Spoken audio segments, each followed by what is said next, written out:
Assalamualaikum warahmatullahi wabarakatuh. Perkenalkan, saya Ida Apriliana Sembiring.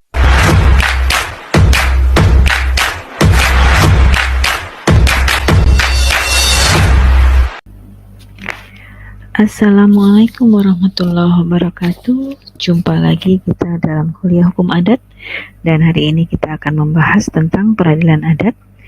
Dalam hal ini saya perkenalkan diri saya terlebih dahulu. Saya Dr. Ida Apriliana Sembiring, dari dosen dari Fakultas Hukum Universitas Sumatera Utara, dengan mata kuliah yang saya ampu adalah hukum adat dan hukum Islam.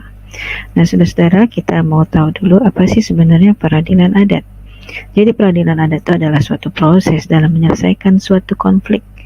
Nah, yang perlu digarisbawahi adalah dalam hukum adat, konflik itu tidak dibedakan antara konflik perdata dan pidana. Semua konflik itu adalah satu kesatuan. Di dalam konflik perdata ada konflik pidana, sehingga peradilan adat akan menyelesaikan konflik perdata maupun konflik pidana. Nah, apa dasar berlakunya peradilan adat? Yaitu pasal 18 Undang-Undang Dasar 1945 huruf B, kemudian Undang-Undang 14 1970 Junto, Undang-Undang 48 2009, dan Undang-Undang Nomor 6 tahun 2014. Kemudian bisa kita lihat sini, saya ambil sebuah contoh tentang peradilan adat yang ada di masyarakat Batak, di mana di sini ada center, yaitu meja batu tempat akan dilakukan eksekusi, yang dikelilingi oleh banyak kursi-kursi batu, di mana nanti akan diisi oleh para keluarga dari keluarga korban maupun keluarga pelaku, dan juga hakim adat.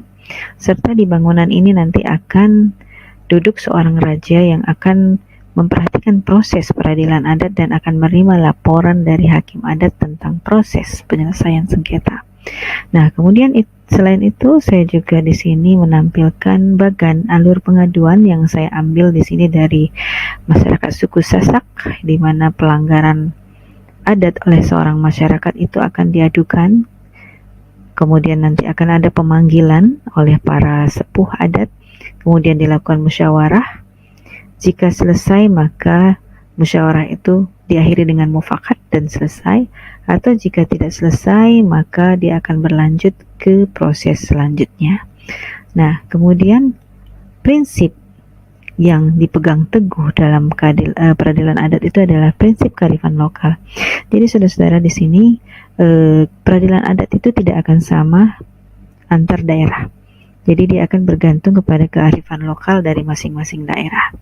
Jadi antara peradilan adat di suku Batak tidak akan sama dengan peradilan adat di masyarakat Jawa. Kemudian prinsip kedua adalah prinsip keadilan sosial. Jadi yang diharapkan dari peradilan ini adalah adanya keadilan bagi masyarakat atau keadilan bagi sosial.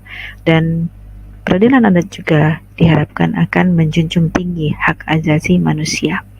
Nah, ini ada beberapa pertimbangan yang harus dipertimbangkan oleh hakim dalam menetapkan suatu putusan. Yang pertama, hakim itu harus bisa melihat mana hukum adat yang masih hidup dan masih dipertahankan, mana hukum adat yang masih patut dijadikan bahan pertimbangan, dan bagaimana hukum adat yang masih sesuai dengan kesadaran hukum masyarakat, serta bagaimana hakim itu harus mampu melihat hukum adat yang masih mempunyai kekuatan material dan tidak bertentangan dengan tujuan pembangunan nasional.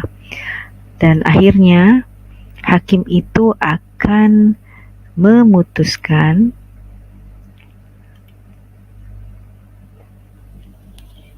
sebagai berikut. Yang pertama, dia akan menyesuaikan dengan kaidah hukum tradisional di masyarakat itu, atau bisa juga hakim itu akan membuat suatu putusan yang menyimpangi kaidah hukum, atau juga menyingkirkan dan mengubah atau mengganti kaidah hukum tradisional itu, atau dia bisa juga mencari jalan tengah dengan memadukan hukum-hukum adat atau tradisi-tradisi yang ada di masyarakat.